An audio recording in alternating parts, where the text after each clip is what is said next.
नमस्कार, E6 TV में आप सभी का स्वागत है। मैं हूं अमिता आपके साथ। राज्यसभा में वंदे मातरम के 1.5 साल पूरे होने पर विशेष चर्चा हुई, जिसकी शुरुआत गृह मंत्री अमित शाह ने की। शाह ने राष्ट्रीय गीत की ऐतिहासिक और वर्तमान प्रासंगिकता पर जोर दिया। कहा कि यह मां भारती के प्रति समर्पण का भाव लगता है। सभापति महोदय, यह सदन जब से बना तब से कई सारे ऐतिहासिक पल इस सदन ने जिए भी हैं और सदन की कार्यवाही के माध्यम से राष्ट्र जीवन की स्मृति में वो समाहित भी हुए हैं।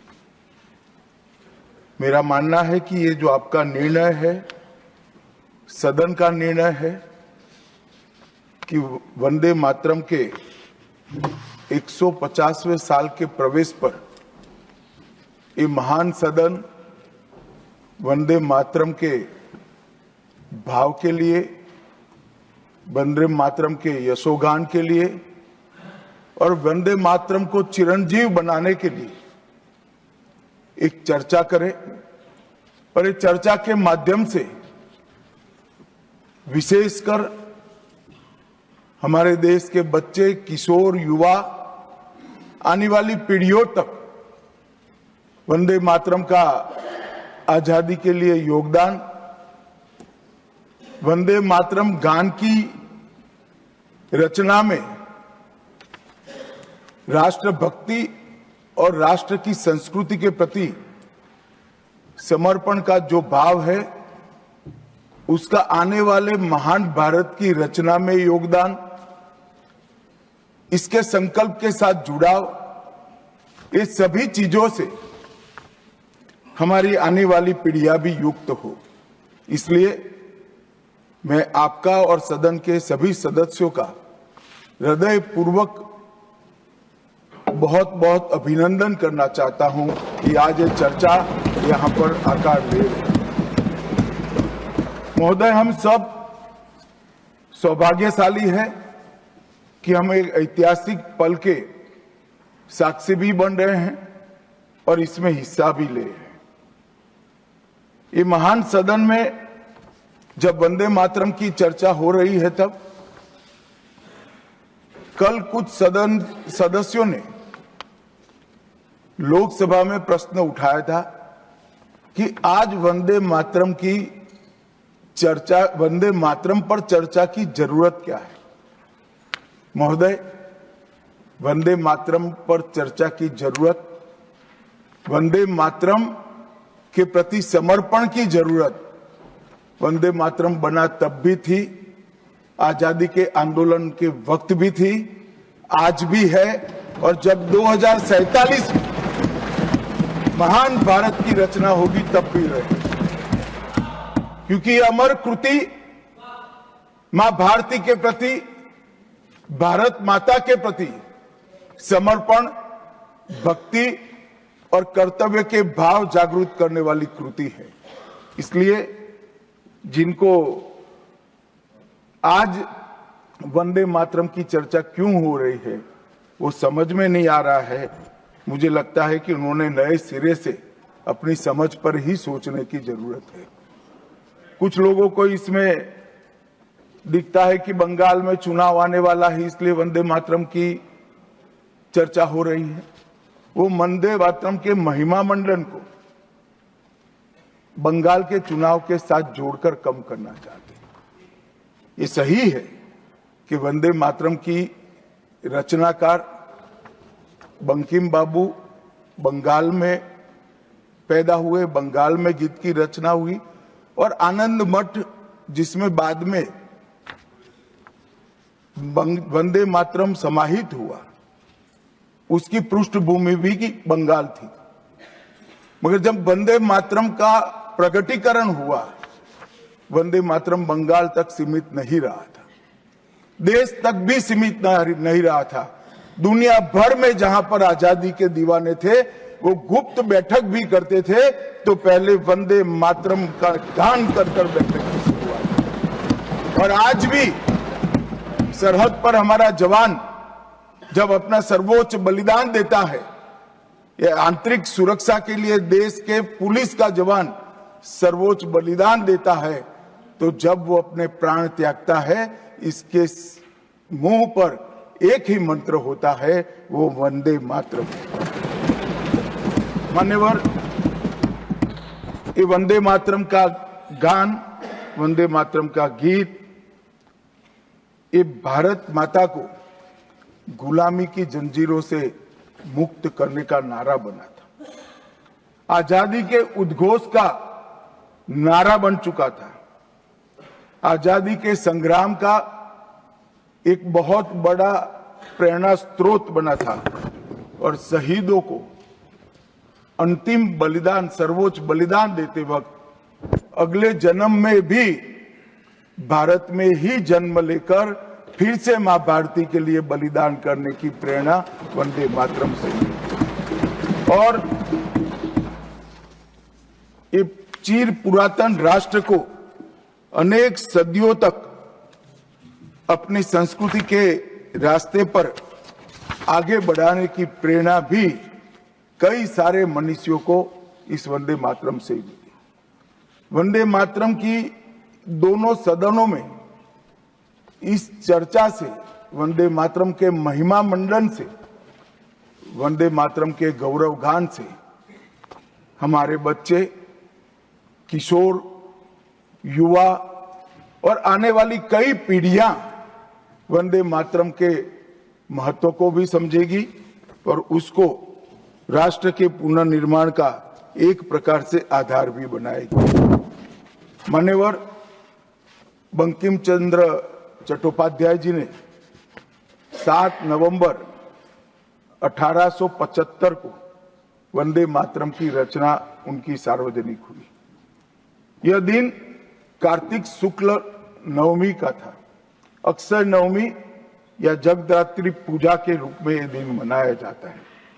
और जब रचना की तब शुरू में कुछ लोगों को लगा कि एक उत्कृष्ट साहित्यिक कृति है, परंतु देखते देखते देखते वंदे मातरम का एक गीत देशभक्ति, त्याग और राष्ट्रीय चेतना का प्रतीक बन गया, जिसने हमारे आजादी के आंदोलन का रास्ता प्रशस्त किया।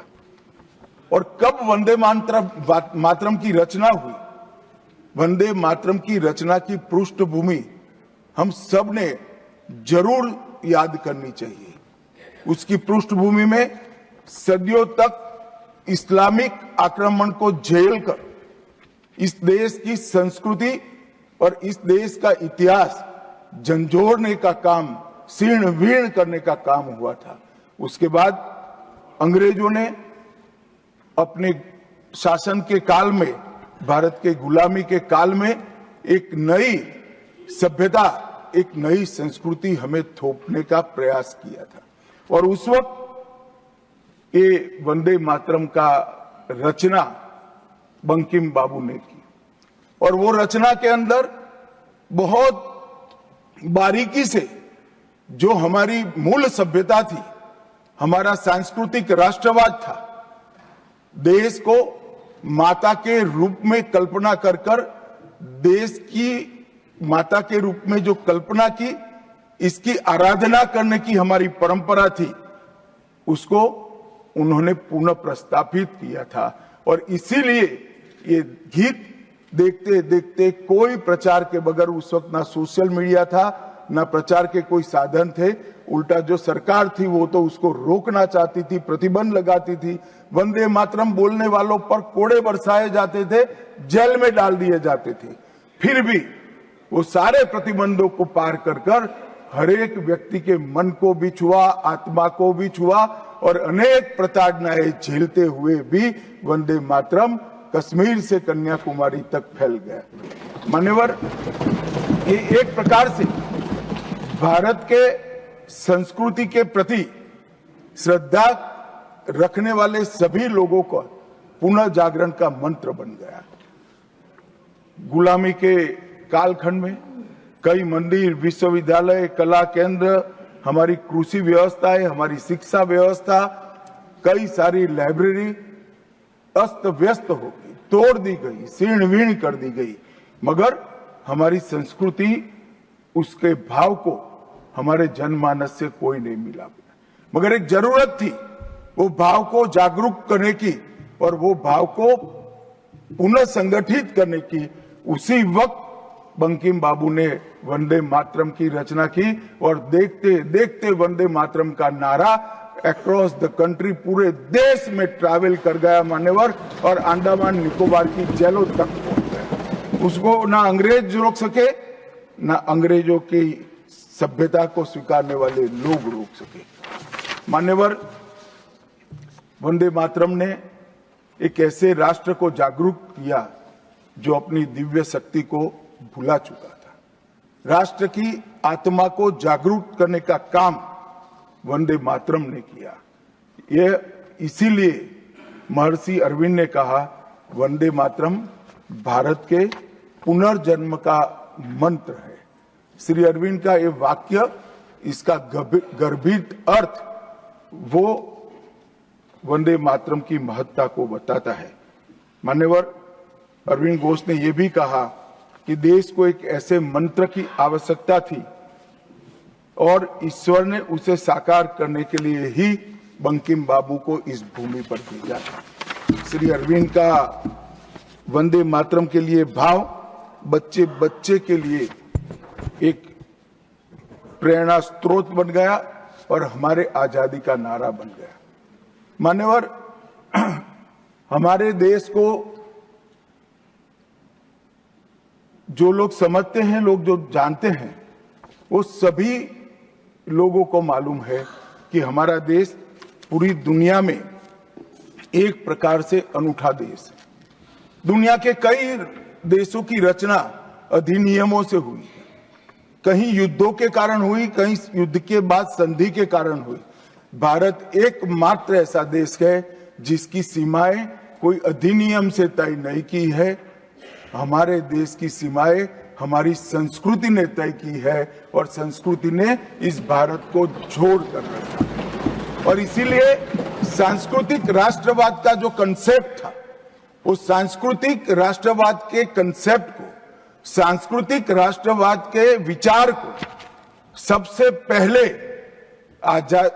गुलामी के कालखंड में जागरूक करने का काम बंकिम चंद्र चट्टोपाध्याय जी ने किया। हम पूरे देश को एक बार फिर से देखें तो हमें मालूम पड़ेगा कि हमारे देश को जोड़ने वाला मंत्र हमारी संस्कृति है। हमारे देश को जोड़ने वाली, एक रखने वाला मंत्र हमारी संस्कृति है। और इसी के कारण वंदे मातरम का जो उद्घोष हुआ, उसने सांस्कृतिक राष्ट्रवाद के सिद्धांत को पहली बार एस्टैब्लिश करने का काम किया। जब अंग्रेजों ने वंदे मातरम पर कई सारे प्रतिबंध लगाए, तब बंकिम बाबू ने एक पत्र में लिखा था, मुझे कोई आपत्ति नहीं है, मेरे सभी साहित्य को गंगा जी में बहा दिया जाए। यह मंत्र वंदे मातरम अनंत काल तक जीवित रहेगा। यह एक महान गान होगा और लोगों के हृदय को जीत लेगा और भारत के पुनर्निर्माण का यह मंत्र बनेगा। आज हम देख रहे हैं कि बंकिम बाबू के वो शब्द सच हुए हैं। भले देर से ही सही, ये पूरा राष्ट्र आज सांस्कृतिक राष्ट्रवाद की परिकल्पना को स्वीकार कर आगे बढ़ रहा है।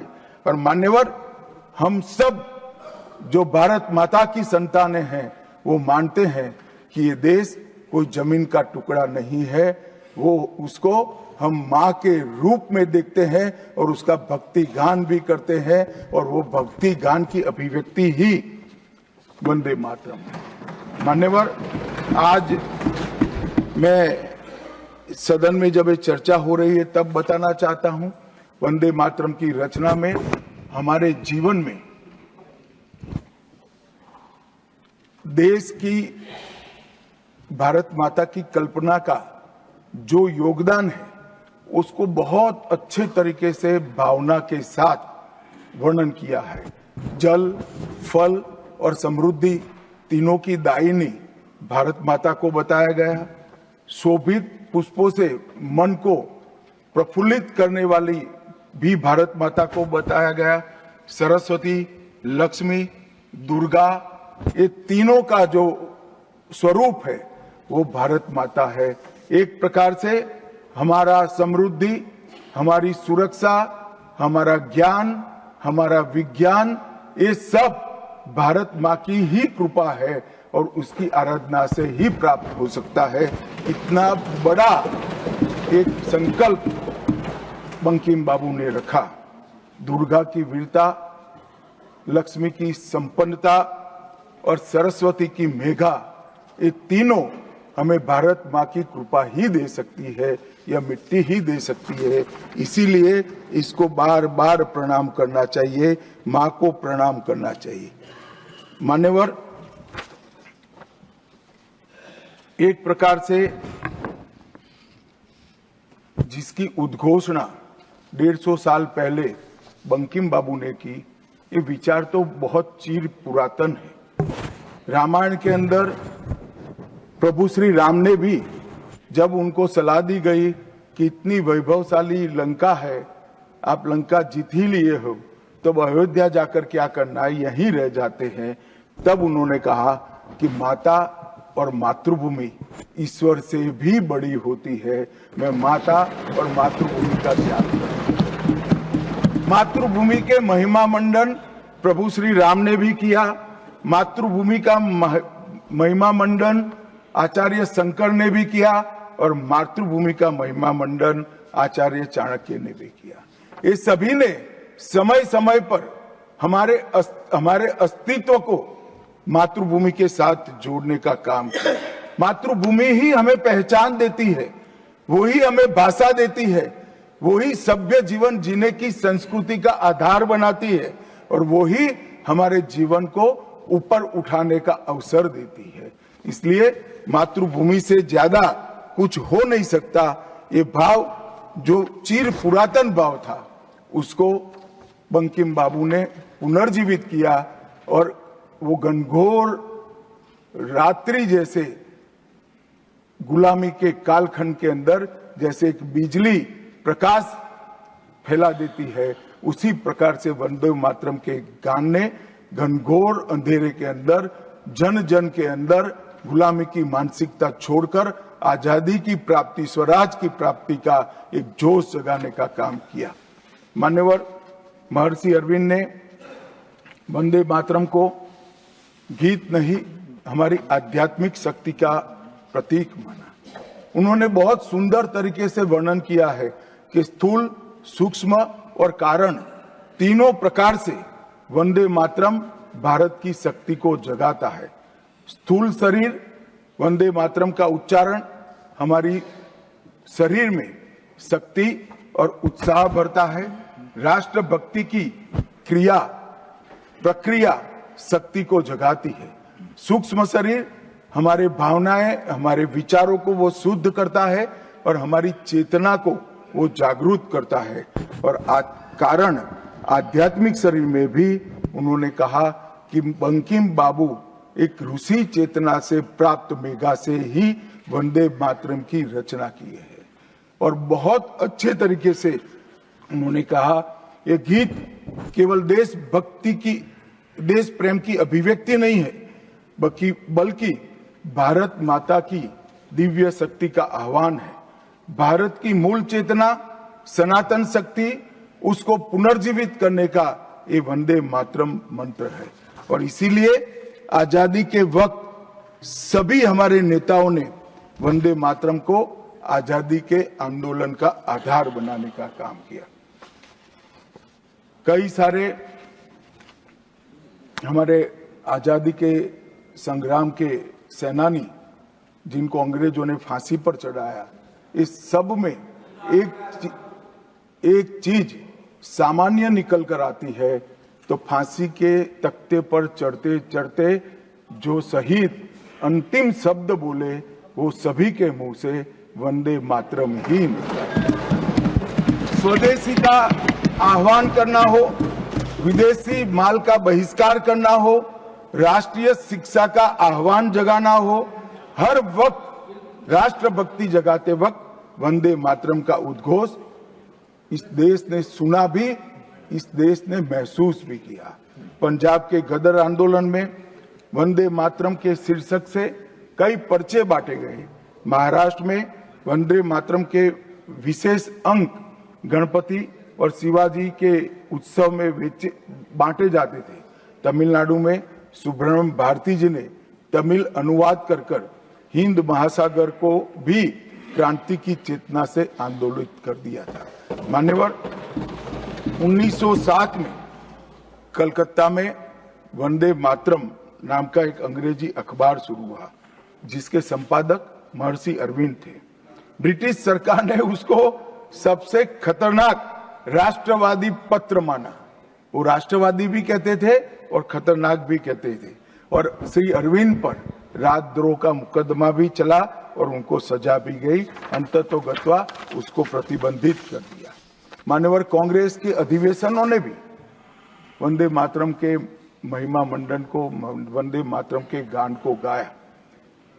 1896 में गुरुवर टैगोर ने कांग्रेस अधिवेशन में इसको पहली बार सार्वजनिक रूप से गाया। 1905 में कांग्रेस के वाराणसी अधिवेशन में महान कवियत्री गायिका सरला देवी चौधरानी ने पूर्ण वंदे मातरम का गायन किया।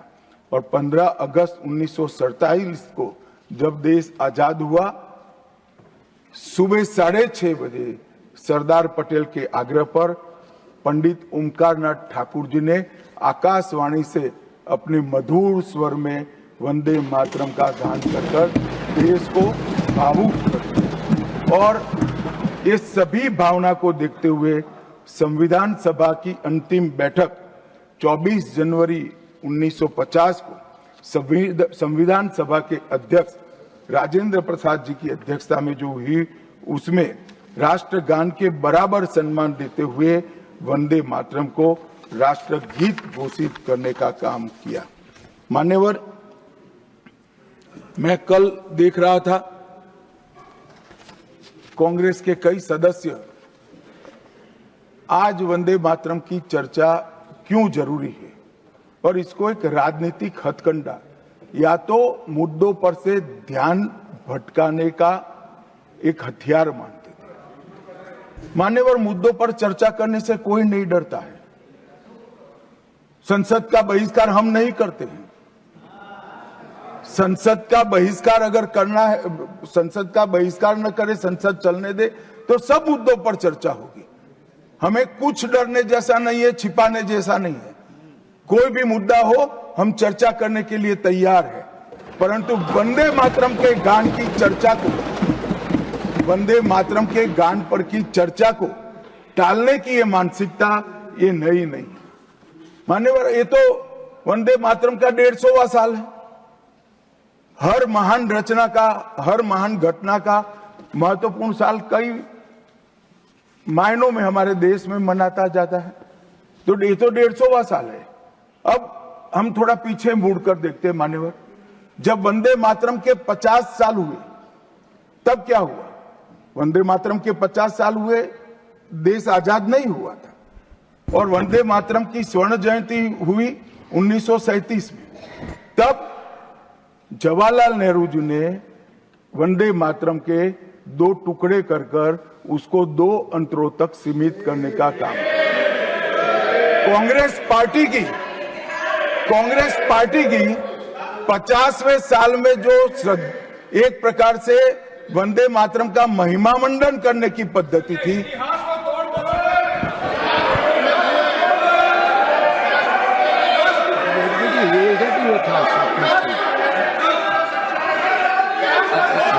Right here, you will get your chance to speak, na? Unless he yields, right here, no. Unless he yields, how I can? Unless he yields, how I can? मान्यवर, 1 मिनट में उनको बहुत समय दिया गया। अपने समय पर बोले ना, मुझे कोई आपत्ति नहीं। आपका समय, खड़गे साहब, आपका समय आएगा। Garge ji, सभापति you are महोदय, going to get your time. Please wait. Garge ji, you are going to get your time. Please wait. Let him speak.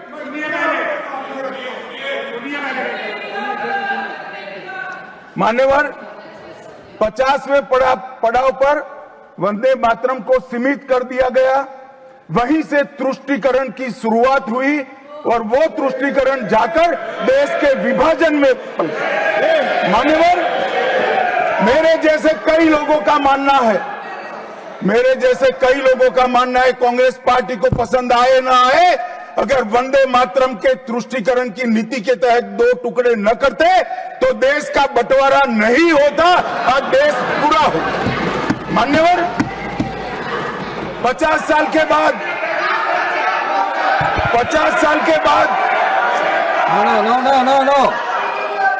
No, nothing will 50 साल go के on बाद record except honorable minister's speech. Please. मान्यवर 50 साल के बाद वंदे मातरम 100 साल का हुआ। सबको था कि 100 साल मनाए जाएंगे, मगर 100 साल हुआ तब वंदे मातरम का महिमा मंडन का सवाल ही नहीं था, क्योंकि वंदे मातरम बोलने वाले जो सारे लोग थे उनको इंदिरा जी ने जेल में बंद कर दिया। इस देश में आपातकाल लगाया गया। विपक्ष के लाखों लोगों को, लाखों समाज सेवियों को, स्वयंसेवी संगठन के लोगों को जेल में भर दिया गया। कोई कारण के बगैर अखबारों पर ताले लगा दिए गए। यहां तक कि आकाशवाणी में उस वक्त एक ही माध्यम था, आकाशवाणी में किशोर कुमार की आवाज ही नहीं आती थी, ड्यूएट गाने भी लता जी की आवाज में ही आते थे। मान्यवर पूरे देश को जब वंदे मातरम 100 साल का हुआ, पूरे देश को बंदी बनाकर रख दिया।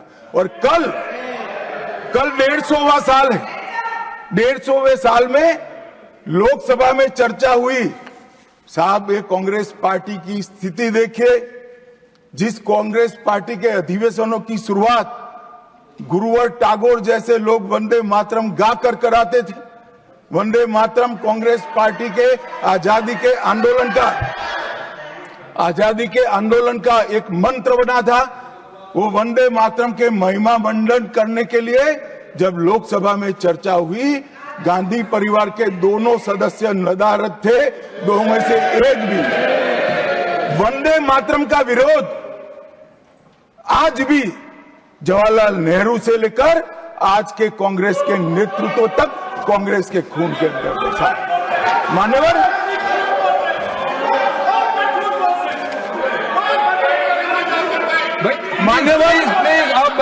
प्लीज आप बैठिए।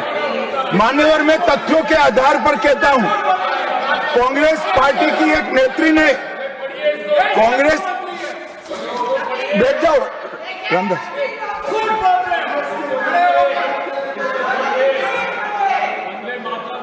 अरे दिग्विजय जी, अब नौकरी पक्की है इस आयु में, क्या कर रहे हो भैया?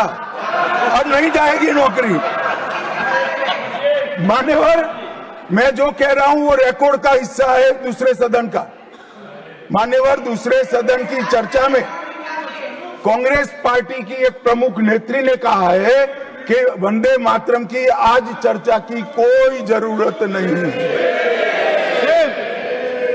मुझे मालूम नहीं पड़ता कि वंदे मातरम से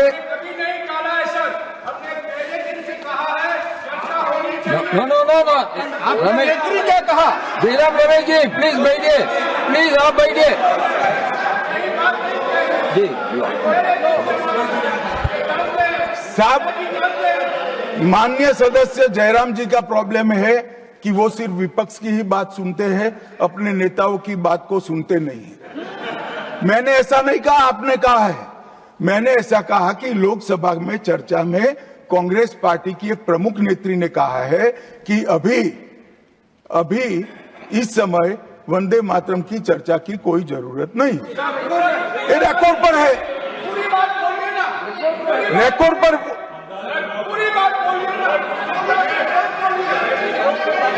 मान्यवर, आप बैठिए।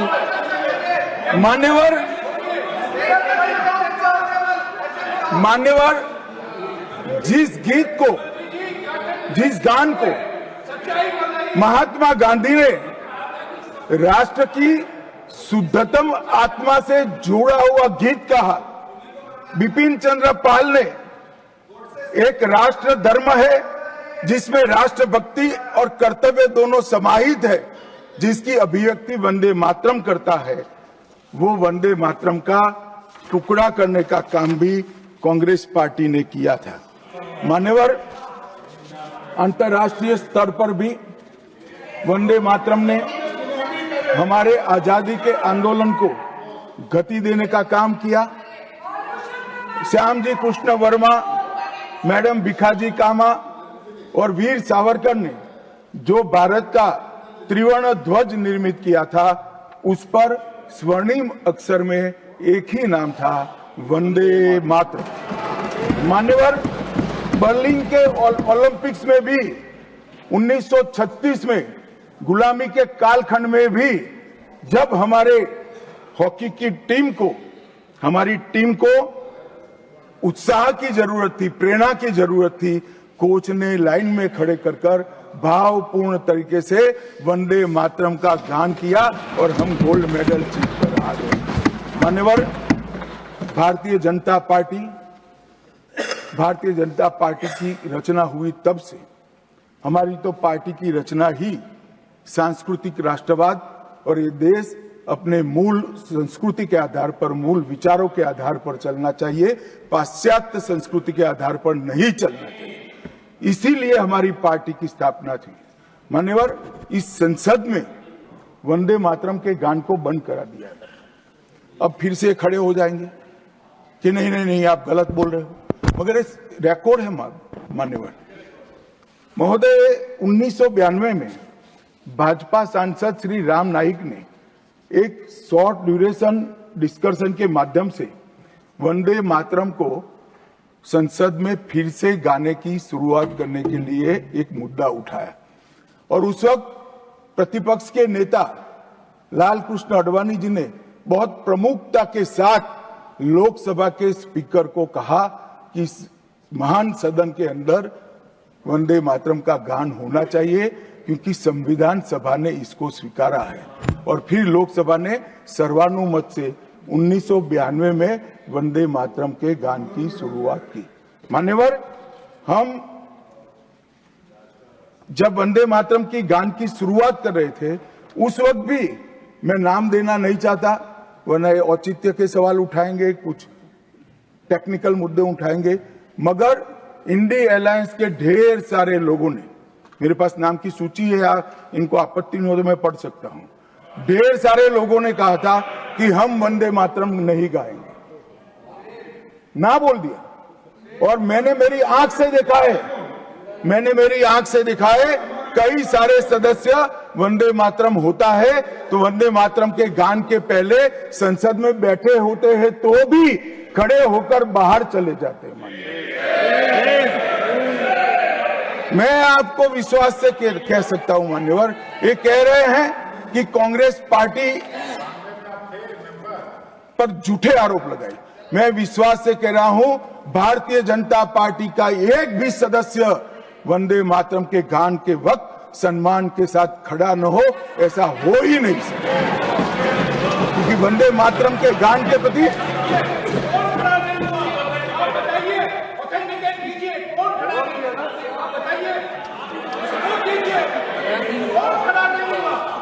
आप बैठिए, आप बोथ बैठिए please, you will get your chance to speak. You can say your opinion when the turn comes to you.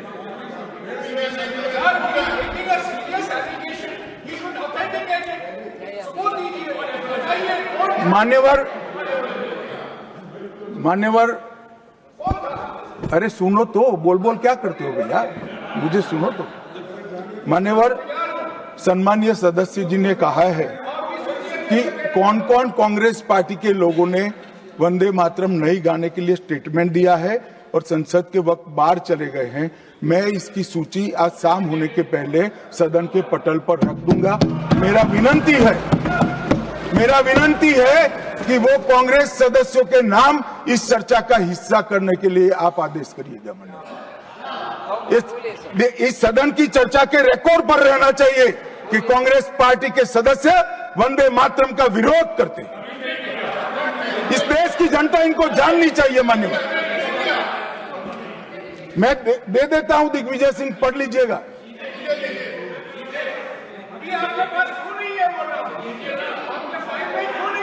मान्यवर,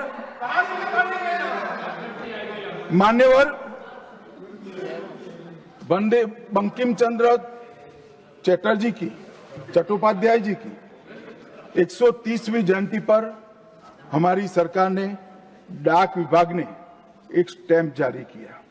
स्वतंत्रता की 75 की वर्षगांठ के उपलक्ष्य में हर घर तिरंगा का अभियान भी हमने करा और उस वक्त हमारे प्रधानमंत्री जी ने जनता का आह्वान किया था कि तिरंगा फहराते वक्त वंदे मातरम बोलना नहीं भूलना चाहिए। और मान्यवर, ये वंदे मातरम की 150वीं वर्षगांठ, उसको भी भारत सरकार बहुत अच्छे तरीके से हमने मनाने का तय किया है। 1 अक्टूबर 2025 को केंद्रीय मंत्रिमंडल ने पूरा वर्ष वंदे मातरम के यशोगान में मनाया जाएगा, इसका प्रस्ताव पारित किया।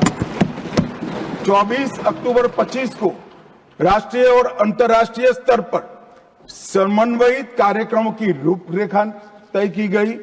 माननीय प्रधानमंत्री जी ने भारत माता को पुष्पांजलि देकर 7 नवंबर 25 को नई दिल्ली में ये वर्ष का शुभारंभ किया। उसका चरण 1 नवंबर में हो चुका है, चरण 2 जनवरी 26 में होगा, चरण 3 अगस्त 26 में होगा और चरण 4 नवंबर 26 में होगा। स्मारक डाक टिकट का वो भी हम जारी कर चुके हैं, सिक्का भी जारी कर चुके हैं। वंदे मातरम नाद एकम रूप अनेकम ऐसे शीर्षक से 75 वादकों द्वारा विशेष सांस्कृतिक प्रस्तुतिकरण की रचना भी हो चुकी है और सुबह 10 बजे उस दिन 7 नवंबर को देश भर में सामूहिक वंदे मातरम का गान भी भारत सरकार के आह्वान पर देश की जनता ने किया। मान्यवर, वंदे मातरम के 150 वर्ष, इसकी डॉक्यूमेंट्री और प्रदर्शनी बनाई गई है हर जिला सेंटर पर और हो सके तो तहसील सेंटर पर उसको दिखाया जाएगा। डिजिटल मोड पर करोड़ों लोगों को वो प्रदर्शनी भी भेजी जाएगी।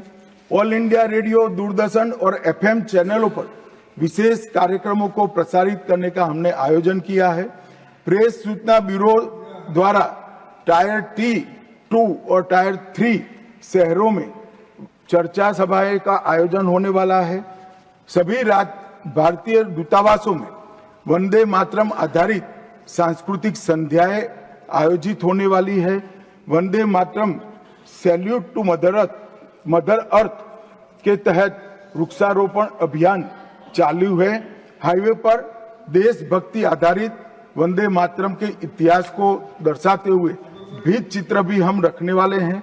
रेलवे स्टेशन और हवाई अड्डों पर LED डिस्प्ले के माध्यम से सार्वजनिक घोषणा भी होगी और वंदे मातरम और बंकिम चंद्र चट्टोपाध्याय जी पर 25 लघु फिल्में 1-1 मिनट की बनाने का भी हमने शुरुआत कर लिया है। मान्यवर, देश के प्रधानमंत्री जी ने लाल किले से अमृत काल के लिए पंच प्रण की घोषणा की थी। इसमें एक, जब देश आजादी की शताब्दी मनाता हो उस वक्त विकसित भारत का लक्ष्य हमने तय करना है। गुलामी की हर मानसिकता से मुक्ति प्राप्त करनी है। अपनी विरासत पर गर्व लेना है। देश की एकता और एकजुटता और अखंडितता को हमें संभाल कर रखना है और नागरिकों में कर्तव्य की भावना को हमें आगे बढ़ाना है। मान्यवर, जब देश के आजादी के 75 साल हुए, कोरोना काल होने के बावजूद 2 साल तक पूरे देश के हर गांव-गांव में आजादी के अमृत महोत्सव को मनाया गया। अमृत महोत्सव के माध्यम से इस देश की युवा पीढ़ी को हमारी 1857 से 1947 तक की पूरी आजादी के संघर्ष को हमारे युवाओं को परिचित कराया। कई नामी, कई अनामी, जिनके नाम भी इतिहास में दर्ज नहीं हुए, ऐसे स्वतंत्रता संग्राम के नायकों को ढूंढकर उनके स्मारक बनाए गए। देश भर में कई कार्यक्रम हुए और देशभक्ति का एक नया ज्वार खड़ा करने का प्रयास आजादी के बाद पहली बार 75 साल जब मनाए गए तब हुआ। और वहां से अटके नहीं, माननीय प्रधानमंत्री जी ने अमृत काल का विचार रखा। आजाद हुए तब से 75 साल जितनी भी सरकारें आई, अच्छा काम किया, सबने देश को बहुत आगे बढ़ाया है। हमने हमारे लोकतंत्र को पाताल से भी गहरा पहुंचाया है।